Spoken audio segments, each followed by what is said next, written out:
El Espíritu Santo busca buenos líderes en la economía. El Espíritu Santo tiene la capacidad de llevar el mundo hacia el reino de Dios, pero necesita personas con carisma de liderazgo. Y hay muchas personas que de verdad han sido tan fieles al Espíritu que por ser líderes al estilo del Espíritu han dado la vida por sus pueblos.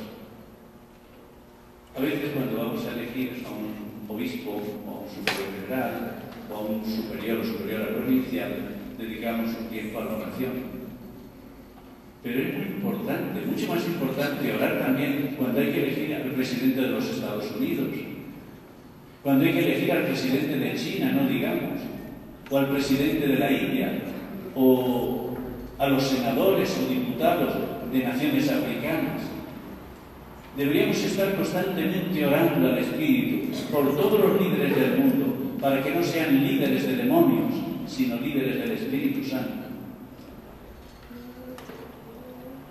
Y esto que bien lo dijo Jesús a Pilato: no tendrías autoridad si no te viniera de arriba. Y yo creo que Pilato tuvo una lección interesantísima por parte de Jesús. Pilato hubo un momento en que pensó: soy líder por voluntad de Dios. Dice, pero eso, siguió diciendo Jesús, eso no lo van a entender. Tienen peor pecado los que te entregaron a mí, o los que me entregaron a ti, perdón, los que me entregaron a ti. Y esos eran los líderes religiosos, a quienes Jesús tantas veces llamaba líderes ciegos. Por esto el tema del liderazgo en su teología es un tema muy serio, porque podemos estar siendo dirigidos por colaboradores y cómplices de demonios, en lugar de cómplices del Espíritu Santo. Y de ahí que a veces lo que llamamos crítica, un cierto desajuste, un sentirnos mal, no es criticar la autoridad, sino es criticar aquello que no viene de Dios. Porque la autoridad viene de Dios. Siguiendo con esto de la teología del liderazgo, también la teología del liderazgo tiene que ver, y perdonadme la expresión, Gonzalo a veces se me ríe y dice, vaya palabras que utilizas. La palabra perijóresis. La perijóresis. Ya saben ustedes que cuando se habla de la Santísima Trinidad, se dice en la Santísima Trinidad cómo se relacionan las personas. Uno podría decir, pues mira, el Padre es superior, el Hijo el obediente y el Espíritu Santo un poco el carismático. Entonces el Padre mandando siempre, el Hijo a obedecer la obediencia de Jesús.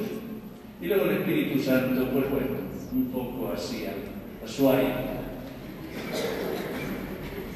Pero esto no responde a la teología de la perijóresis.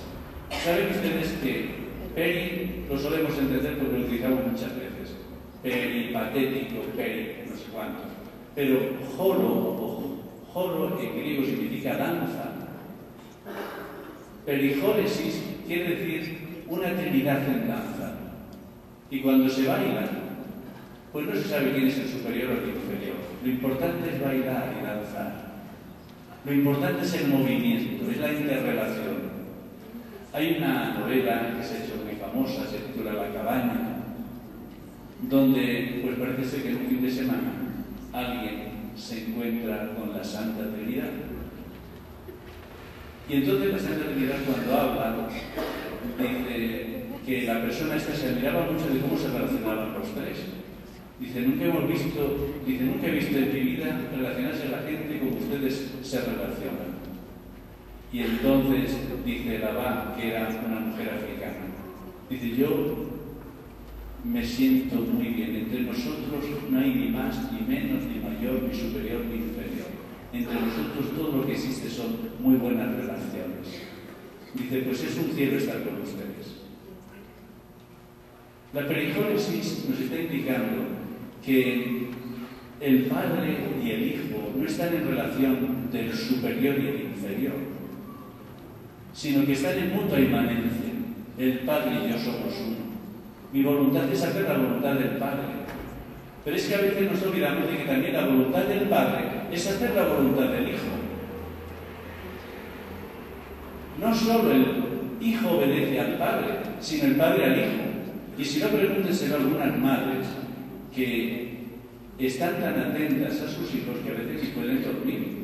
Y cuando ya el hijo comienza a tener una necesidad, enseguida lo atienden. En los Salmos esto es así. No solo Dios dice, ojalá escuchéis hoy mi voz, sino que también el salmista dice tantas veces, Señor, escucha mi voz, estén tus oídos atentos a la... Es decir, ¿por qué? Porque hay una mutua obediencia. La verdadera obediencia es mutua, es mutualidad, es reciprocidad, es escucharnos los unos a los otros y ponernos el uno al otro al servicio, pero no uno que manda y el otro que solo obedece. Esa es la obediencia de la alianza. Por esto, quienes tienen el carisma del liderazgo están llamados a entrar en perijóresis. Es lo que hoy se llama el liderazgo compartido, el liderazgo participativo, el liderazgo no de aquel que está allá arriba dirigiendo a todos los demás, sino el liderazgo del que está en medio. Es algo que tiene mucho que ver con lo que antes el padre Gonzalo nos decía. Es un un creador de interrelaciones. Fracasa aquel o aquella que lidera un pueblo, un grupo, una comunidad y al final no ha creado nada de inter. Y él sigue siendo un aislado o una persona aislada. La perijóresis ya no es solo una visión de la Santa Trinidad. Jesús dice, Padre, que sean uno, como tú y yo somos uno en el Espíritu. Y es ese deseo de crear la unidad de los diferentes, la unidad de todos aquellos que son diferentes. Mientras esto no se cree, el avión no despega. Y vamos a seguir, quizá, pues en los conflictos en los cuales muchas veces nos encontramos. El líder es un servidor del Espíritu Santo y por esto necesita mucha conexión con el Espíritu. No hacer del Espíritu Santo su auxiliar, no tomar decisiones por sí mismo y después decir al Espíritu Santo, ven Espíritu Santo y apruébame lo que acabo de hacer. No aquella persona que tiene su propio proyecto.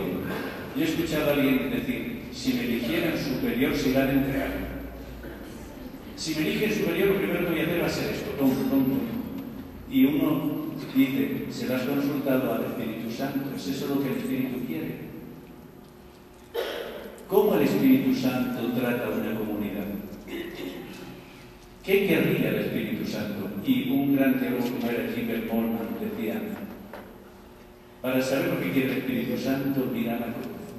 Y aquello que no puedas poner en la cruz, no digas que es del Espíritu Santo. En la cruz puedes poner el ansia de poder, la avaricia, la autoexaltación, el egoísmo. La cruz nos hace ver que el liderazgo tiene un perfil cruciforme.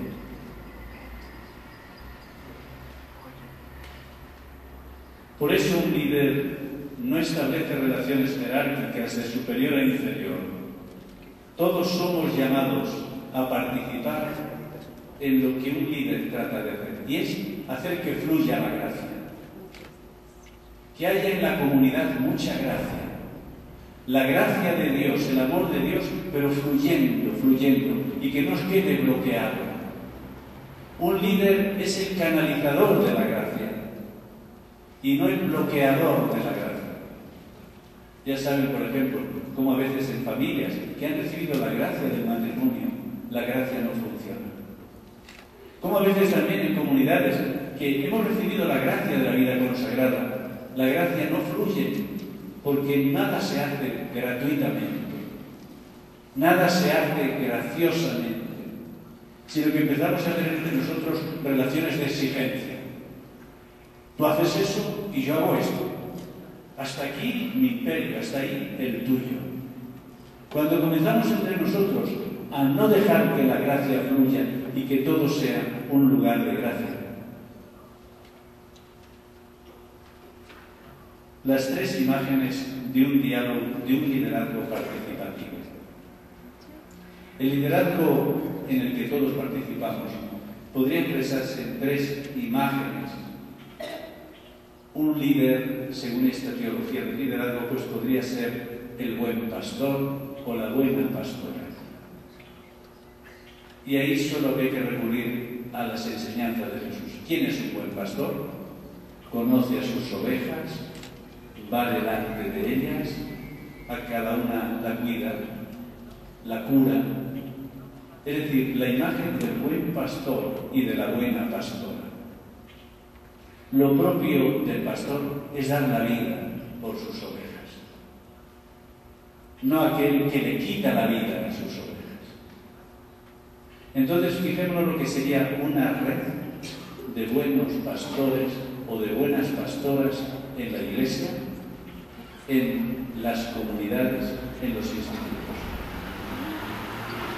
De ahí que quienes reciban ese carisma de liderazgo, colaboradores del Espíritu, que sepan descubrir lo que es el liderazgo de la buena pastora y del buen pastor. Otra imagen del liderazgo podría ser la del sanador herido o la sanadora herida. Es una imagen que nos presentó Henry Nouwen en un librito que se titula exactamente así, El sanador herido. Es como la pasión del líder, como terapia y sanación. Hay una especie de liderazgo que es capaz de sanar, de curar. Hay líderes con los cuales te encuentras y notas inmediatamente una sintonía, una gran empatía. Parece que te han comprendido, que te escuchan y que simplemente su presencia te cura. Y es que ellos han experimentado también nuestras heridas. Me parece que así debía ser Jesús, porque dice, Él padeció por nosotros, Él sufrió, conoce en su propia carne lo que es nuestra propia condición humana. Y por eso, cuando le hablamos a Jesús, Jesús, que estoy tentado, dice, no te preocupes, que yo también fui tentado. Jesús, que me vienen estas ideas, no te preocupes, que a mí también me vinieron. Pero hay líderes que son capaces así de sanar, porque ellos también se han sentido heridos, porque ellos han bajado hasta lo más profundo a veces. Cuando alguien va a ser elegido para ser líder, porque se reconoce en una capacidad de liderazgo, que nadie piense que esas personas son elegidas líderes por ser muy santas, ni las mejores, ni las más inteligentes. A veces lo que nos hacen falta son líderes que hayan experimentado la kenosis, porque esos pueden sanar porque han sido heridos previamente. En un último capítulo provincial que nosotros asistimos, alguien habló del liderazgo en nuestro capítulo y uno de los superiores dice, pues entonces, si en eso consiste ser líder, desapúntenme a mí y probablemente a muchos más. Eso es por pensar que para ser líder hay que ser un superman o una superwoman. Pero para ser líder hay que ser un herido que tiene la misión también de sanar. Alguien que comprende las dificultades de las relaciones y por eso también él se pone ahí y da la vida para que haya buenas relaciones en la comunidad. Alguien que entiende lo que es el desafío de la misión y los peligros de la misión y por eso ahí está. Yo los mejores líderes que recuerdo son aquellos que han sabido reconocer su fragilidad, pero no aquellos que solo querían que se reconociera y se les admirara por su poder. Y la tercera imagen, la imagen del sabio loco o del chamán.